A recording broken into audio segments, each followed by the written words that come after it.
Welcome back to the channel. Grab a snack, get comfortable, and settle in, because today we've got a stack of stories you won't believe. If you enjoy these, do me a favor and hit that subscribe button. Alright, let's get into it. Teammates were annoying, so I made them the best brownies of their life. A few years ago I was grouped with a couple of teammates on a group project. From the get-go we were not clicking well.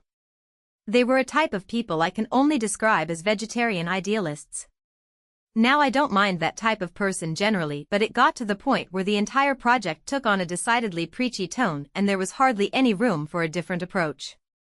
They were constantly throwing little comments my way that made it clear they thought they were better than me. Like, I could never be okay with having a ham sandwich, and well, you should have cycled today instead of coming with your car. This came to a head when they decided they wanted to go visit several farmers to talk about sustainable agriculture. Something I felt was unnecessary and complicated research for the sake of basically going on a field trip. This would also have taken multiple days out of our already packed schedule. So I refused to go. I told them I was fine with them going, but that I felt I was already more than pulling my weight on the project. I explained that I did not feel like spending my time on something that ultimately would not contribute to the project. To their credit, they were very understanding. They left the next week and in total spent around 3 full days of our final week on this. Because I stayed home, I got stuck with finishing the actual research while their excursions ultimately became little more than a footnote in the final report. This did not sit right with me, but since the end was in sight I did not feel like making a big deal out of it, so I let it go. Mostly. As we were finishing up the project, we decided to do a potluck and each bring something we made at home. Now this is where my plan started to hatch. I have a killer brownie recipe. They are incredibly moist and very flavorful, and I have honestly just been disappointed by any other brownie since. So come the potluck, I brought a full tray of these brownies and of course they loved it. Everyone came for seconds and the entire thing was empty before the end of the day. Then came the inquiries for the recipe. OMG, these are so good, please send the recipe to me. No way, I need this recipe. Of course I promised I would send it at a later time, but never planned on doing that. I kept coming up with excuses like, oh I forgot, I'll send it tonight. Eventually we finished the project, we got good grades and went our separate ways. But even years later I occasionally get a message from a group member asking for the recipe. I ignored them all. I feel satisfied knowing they will probably never have a brownie that was better than mine. Which I feel like is a fitting punishment for a minor annoyance. Okay, this next story is a wild one. Sent scammer, dirty diapers and more. I used to own a commercial embroidery business. We got a call one day where a guy asked for a specific brand of garments that we got from our wholesale supplier. Then placed an order worth about $2,000 but didn't want them decorated. It was weird. Said he would have payment to me the next day. FedEx delivers an overnight envelope with a business check made out to my business. I called the company on the check and talked with their CFO. He was a sick, but it's clear it wasn't from them but was a legit account. I get an email from the scammer asking if I got the check. Then said he would have a courier picked up the boxes the next day. So, I fill empty boxes with garbage from home. I include dirty diapers, used cat litter, and more.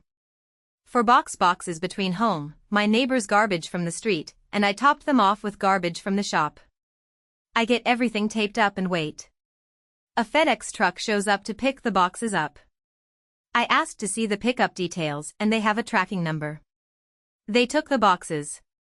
I tracked the boxes the next day and they were overnight shipped to Kenya. I'm sure somebody's credit card paid for a crazy shipping charge. I never heard from them again. Which is a shame because I really hoped to have them get angry about the garbage. Moving on to our next story. My ex ruined my life. I could have ruined hers right back, but instead I stole her Pokemon. When I, 22-year-old female, was 19, I entered a relationship with a woman who I'll call Sierra, 25-year-old female at the time.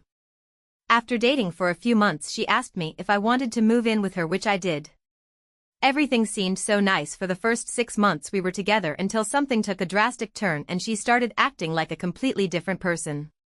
Long story short, the relationship became a full-on DA case. By the end of the relationship, she had forced me to quit my job and rely solely on her. I was malnourished because she would rarely let me eat actual sustainable food, if at all. She would get mad if I tried to eat anything without her permission. She guilted me into doing things I didn't want to do, and that unfortunately includes sexual things, and her jokes about hitting me suddenly became real. So after multiple attempts of getting out, I was finally able to about a year after the relationship began. I ran away in the middle of the night before she could stop me. Since then I went to therapy and turned my life around for the better, and I'm doing much better now, but I was recently reminded of the revenge I decided to do for her and wanted to share because I thought it was funny how petty it was in comparison to everything she did to me. Loudly crying face. A few weeks after getting out, I realized I still had access to all of her personal information and passwords via a shared note. I could have used this info to steal her money, dox her, send endless spam mail, lock her out of her accounts, or anything to just make her life harder.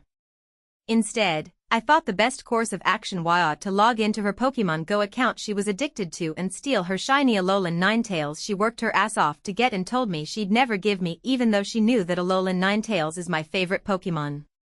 Also, before I left, I made sure to stop by her bookshelf and grab her copy of the first edition of her favorite book, A Court of Mist and Fury, and meticulously ripped out her favorite chapter. The first editions sell for $250 to $500 now. And I know she doesn't make enough to pay that much to get it back. What's really sad though is the fact that doing those two little petty things is what I knew would hit her the hardest. Loudly crying face. I knew me not loving her anymore wasn't gonna shake her to her core, because let's be honest, she knew I didn't. She wouldn't let me leave so she could use me, so I needed another way to inconvenience her. And I really hope I did. Now, buckle up for this one. Substitute teacher sticks her nose, and religion, where it doesn't belong. Back in 2007, I, 37-year-old male, was a high school senior. I had recently found out I was to be a father. Most would be scared, I was thrilled. I've always known I wanted kids, and though my ex found out, or at least told me, a few days after we broke up, I was ready. One day, my history teacher was out, and one that we were familiar with, we'll call her Miss Thumper, as in Bible. Miss Thumper had split us into groups to do some work, and we were permitted to speak quietly amongst ourselves quietly when finished. My friend and I began discussing the baby, which turned out not to be mine, but that's a whole other story, and the rest of the girls in the group joined in. As we were next to her desk, Miss Thumper heard and joined the conversation. Quickly, however, Miss Thumper began asking about when we were going to marry. Now, I was raised that staying with someone you don't have feelings for because a child is involved only ends in hurting everyone. I stated that I would be raising my daughter, however, we wouldn't be getting married. We were already broken up and that wasn't changing. Now I don't remember the exact words, but she began berating me using Christianity as the argument as to why it was my duty to marry her. I grew up in nowhere WV. I stood my ground that we would not be getting back together and turned back to my group. She continued. Eventually, my friend, seeing my discomfort, told her she needed to butt out. I'd stood my ground and she needed to respect that. Miss Thumper got very angry and made all the groups split up and turned on the TV, insisting no one speaks. This to us felt like an attack, so I decided to get some oh-so-satisfying petty revenge. You see, I was that geeky kid that brought his laptop for notes. At that time, I had a Dell Axiom Pocket PC with an infrared receiver/emitter. A few days earlier, I had shown the normal teacher how I could use it as a programmable remote using the learning function. She gets everything set up, sits down, and I pull up the app. TV goes off. She's confused and gets up to turn it back on. I let her sit back down and turn it back off. She gets to turn it on. I let her sit back down and turn it off. She gets back up and I time it so when she reaches for the power button, I turn it on and she turns it off. I do these type of things, making it as difficult as possible while keeping that it was me secret.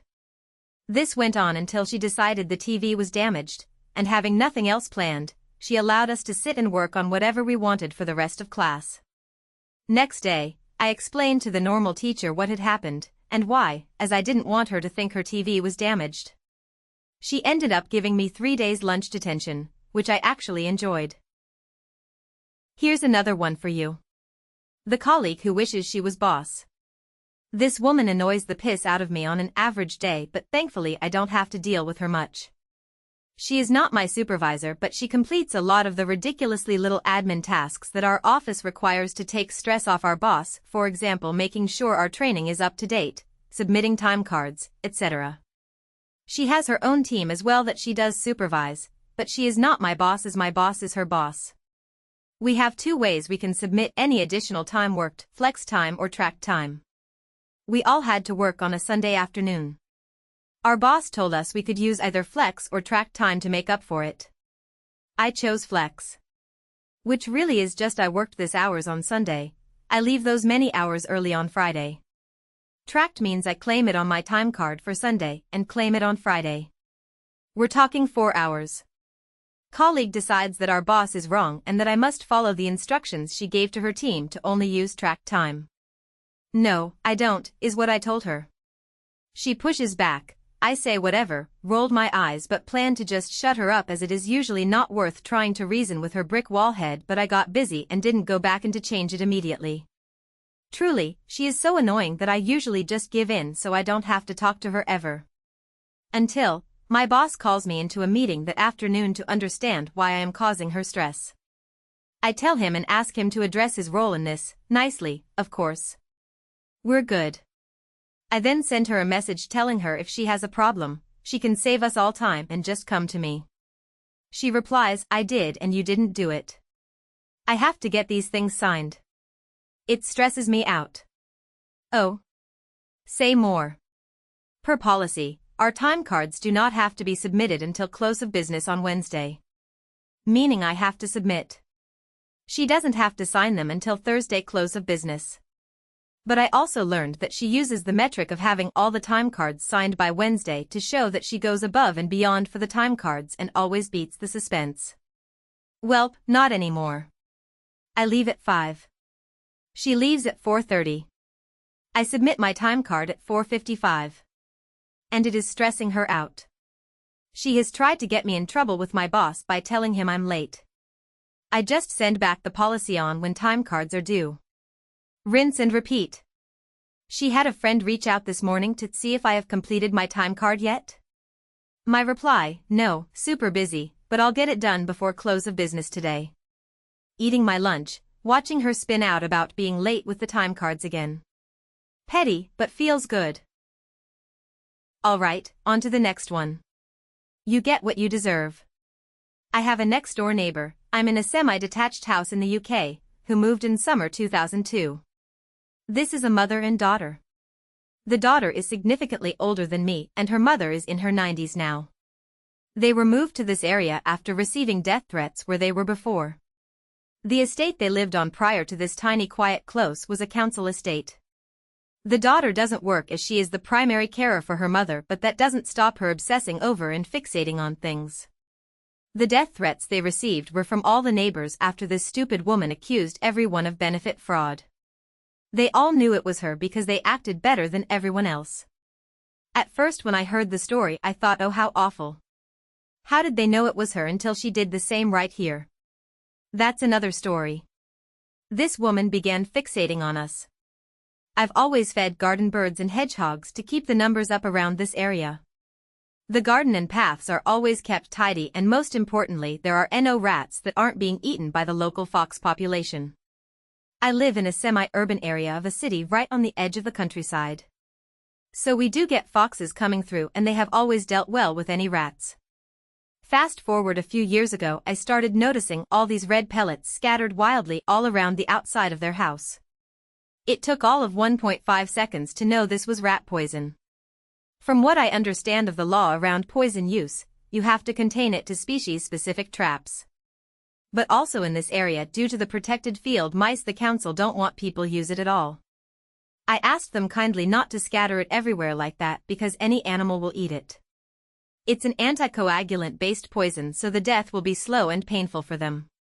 After that she accused me of keeping rats and that I threatened to kill her. I didn't. The police turned up and wanted to inspect the garden for these rats. The policewoman was gushing over the garden which is tiny but immaculate. She was amazed at the sheer number of species of bird we have seen in this tiny postage stamp of garden. I reported her to the council regarding the use of poison in that careless way. The pest control guy at the council was so angry that he paid them a visit. Since nothing came of this incident like my neighbors had hoped of, ever since then she has been endlessly banging and slamming cupboard doors closed until 2 or 3 a.m. I'm not that bothered by it because they go out most days, or at least she does, to do shopping or take mother out, so I know I get time away from them, but it's annoying to be woken up with an almighty slam. Cut to my revenge to really piss her ass off after all the shit she has done, so much not listed here. I've decided to learn how to play the bagpipes without the practice chanter. I bought a set. If you know anything about them, it's that they don't always sound great when they are played well. So imagine the sound when they are being played badly. They arrived a few days ago. I plan to start when they are out in the garden. Thumbs up, medium light skin tone. Okay, this next story is a wild one. I let someone into a toll booth line in front of me to piss off the driver behind me. I was heading home to Long Island, New York from a trip to Maryland. Now, the amount of traffic to from / through the NYC area is dreadful at best. And when you add the temperament of all the typically inconsiderate LI/New York drivers into the mix, it's something best avoided, if possible. I try to drive like a decent person. I let people in front of me. I always signal. Basically, I'm in no rush so I don't let the traffic get to me. I'm approaching a toll bridge and the lanes to the booths are jam-packed and barely moving on this hot summer day. A glance into my rearview mirror shows me that there's a young lady trying to merge into the lane behind me, but the nasty battle axe in the car right behind mine is purposely leaving only inches between her car and mine, refusing to let her in. The young lady, very likely a newer driver, is growing upset as we're nearing the toll booth since she can't enter the lane. I really can't stand people who refuse to cut a driver some slack on the road, and the smug look on the battle axe's face is irking me. I brake my car, lean over into the passenger side, roll down the window and wave the girl in ahead of me. The new expression of anger on Madame Battleaxe's face in my rear-view mirror was priceless. That was revenge enough, but the icing on the cake? When I pulled up to the booth, the young lady had already paid for my toll. Moving on to our next story. 2 old men and 3 yards. I'm not sure if this really counts. But it feels pretty and had me in stitches, so I'll share and hope for the best. A few years back I lived at this house with a tiny yard. Right next to it was a duplicate house that had been abandoned, and then the third house was bigger. Nice-sized yard and all that. One morning I woke up to the sound of someone mowing my yard. So I step out to see, thinking it's the city. My yard wasn't bad yet, but it needed to be done and I was gonna get to it after breakfast. So I was expecting some city employee had a bug up their ass and was gonna try and charge me a stupid amount because the grass was 0.001 inches too tall or something. No, it was cool old dude. He owned the big house on the corner and was a retiree. When he was bored or thought his yard needed done, he'd hop on his riding mower, hit his yard and then do the next 2 since they were connected and he didn't want to go inside yet. I was grateful. If you wanna mow my yard and you aren't gonna charge? Awesome, feel free my dude. However, the asshole old man who owned the lot between our houses was not as grateful when he woke me up pounding on my front door a couple days later. He's pissed that someone was trespassing on his property and he told me that he knew I mowed his yard and he'd kick my ass. Oh, and not to fuck with him. All while panting between words after walking 3 steps from his car to my front door. Couple days later I hear the cool old dude mowing. So I ran out, waved him down and told him what had happened.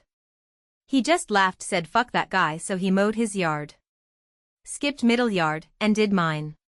Here's the revenge. Asshole didn't mow his yard. Ever. To the point where I called the city because bugs were making a racket basically all day and night. It looked horrible and you knew you were getting close to the place because of the noise. Couple days later I'm out on my porch laughing at him because he's trying to mow but his crappy little push mower keeps clogging up after a couple pushes. No, I didn't try to hide it. And I told him to fuck off when he told me I could be helping. Like my guy, you had someone mowing until you threatened me over it. No fucking way am I gonna help. Now, buckle up for this one. Became the Bluetooth bandit. For context, I live in South Asia. When I was in 12th grade, a bunch of new 11th graders started taking the same college bus as me. They had that "we're the coolest people here" attitude and would blast Nepalese rap through the bus speakers every single day. The problem wasn't just that it was loud. It was 5:30 in the morning. We had to listen to it for nearly an hour on the way to college, then again on the ride home. The songs were full of profanity, drug references, and degrading lyrics. It got old very quickly. Several students, including me, politely asked them multiple times to either lower the volume, use headphones, or at least play something everyone could tolerate that early in the morning. They ignored us and even complained about us behind our backs. So I came up with a harmless solution. My bus stop was the first one on the route, which meant I was always the first passenger on the bus. Every morning, I'd connect my phone to the bus's Bluetooth before anyone else got on. Then I'd put in my earbuds and pretend I was listening to my own music. When the group got on, they tried to connect to the Bluetooth but couldn't.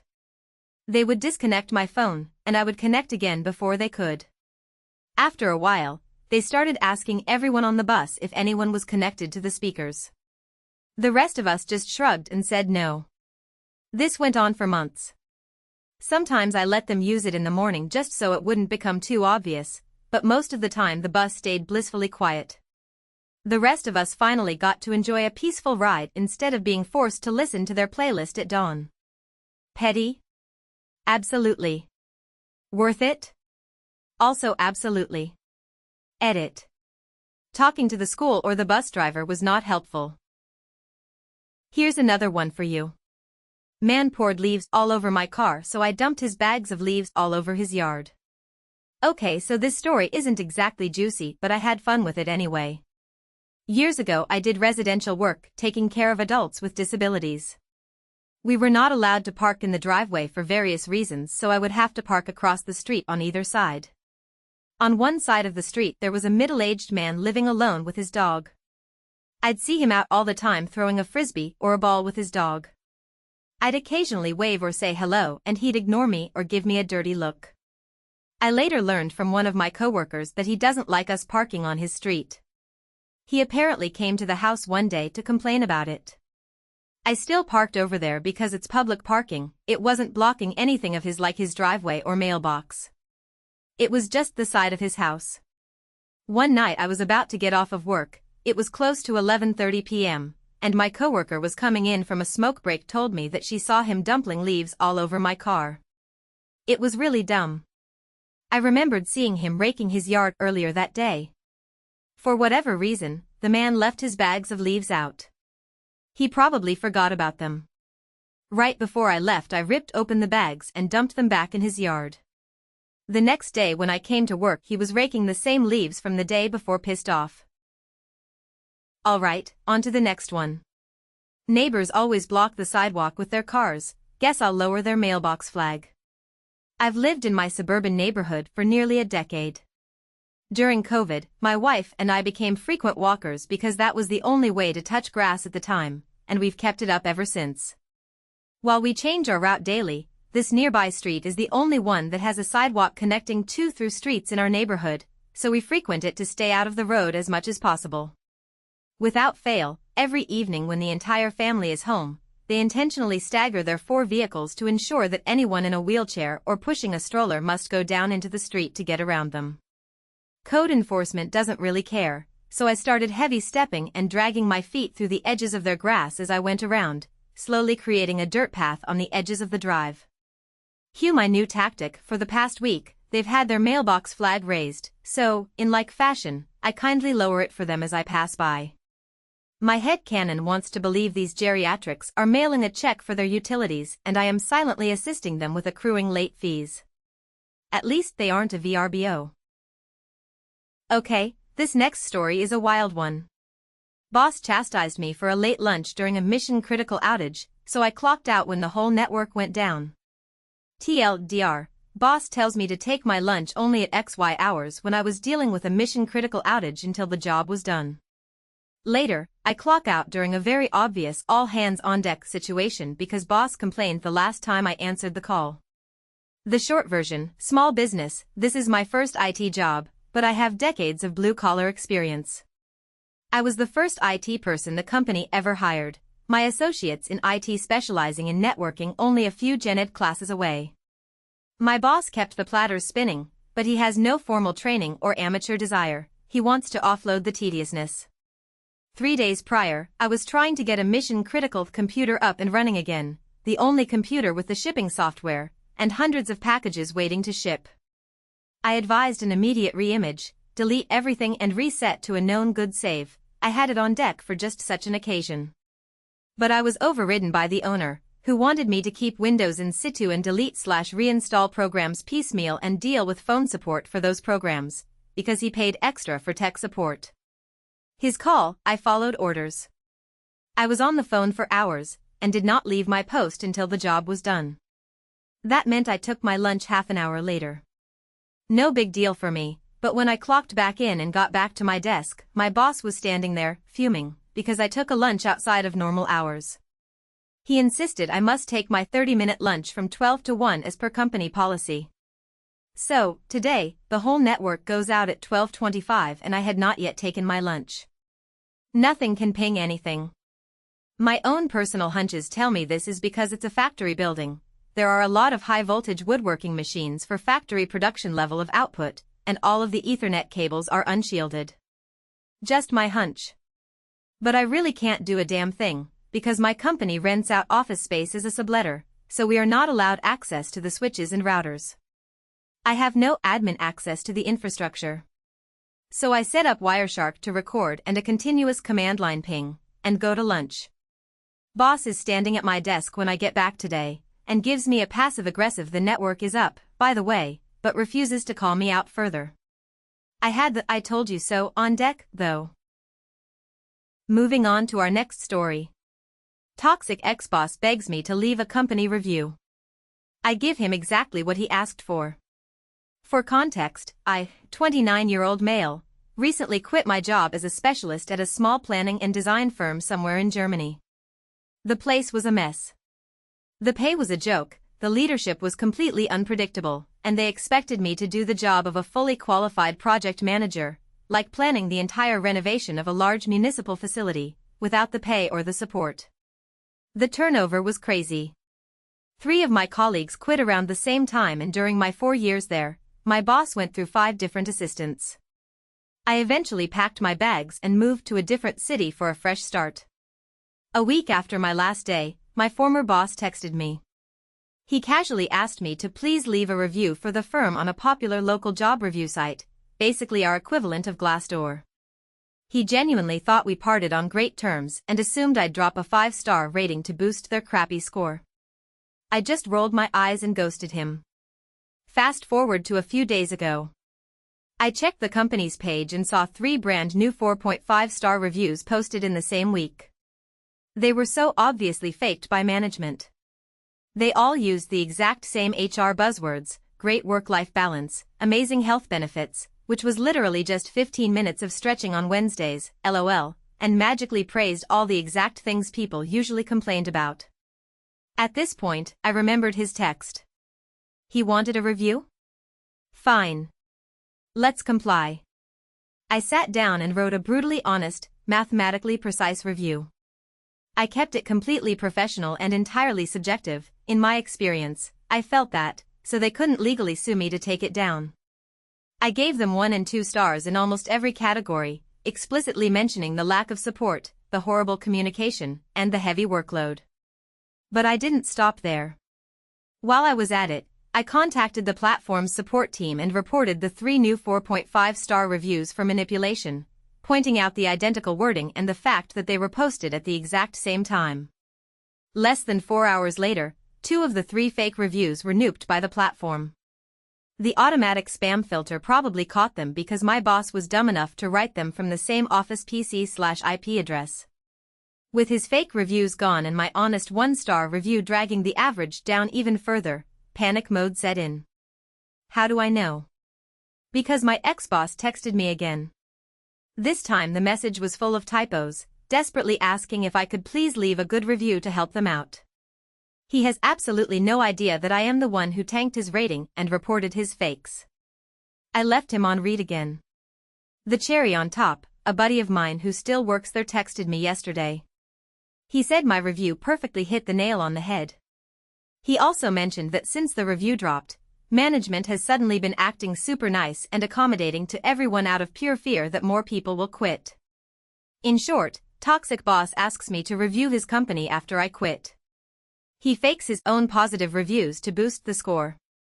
I report his fake reviews, getting them deleted, and leave the brutally honest 1-star review he specifically asked for. Boss panics and begs me again, not knowing I'm the one who ruined his score. Now, buckle up for this one. Stop being so friendly. I work a behavioral healthcare agency. At the time this occurred, there were 14 therapists who reviewed paperwork from various psychiatric facilities. I'm the receptionist.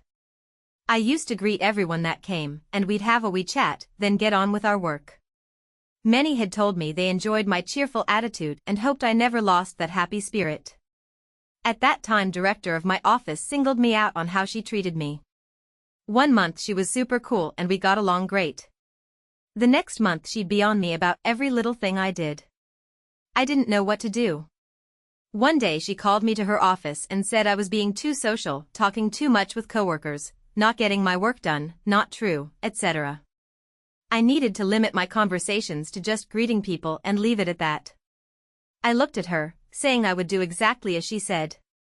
No more socializing. Hand out assignments, say what it's for and go back to my desk. She smiled, telling me that's what she wanted. The next morning I smiled and greeted people, then I put my head down and went back to work. When I would go to their offices and hand out assignments, they would start to chat. I'd stop them, apologize, telling them I had to get back to my desk. I'd get an odd look and a nod. This went on for several days. The following week they started coming up to my desk, individually asking how I was doing. I seemed distant. If I had any problems I could talk to them as their door was always open. I smiled, thanked them for their generosity and thoughtfulness, but I was fine and had to get back to work. As I mentioned, this went on every day for a week. The following week the director called me into her office and asked what was wrong. I smiled and said nothing is wrong. I'm doing my work and it's on time, clinicians are getting their assignments and I'm keeping the chat to an absolute minimum. Like you wanted. She looked at me and said the clinicians were concerned about me as I haven't been talking to them. They feel I might be going through some kind of depression and they told me their door is always open. She didn't say anything at first, then she told me just keep the chats to a few minutes. I told her no problem. And that's where we'll end today's episode. If you made it all the way to the end, you are an absolute legend. Let me know in the comments what you would have done, hit subscribe so you don't miss the next batch, and I'll see you in the next one.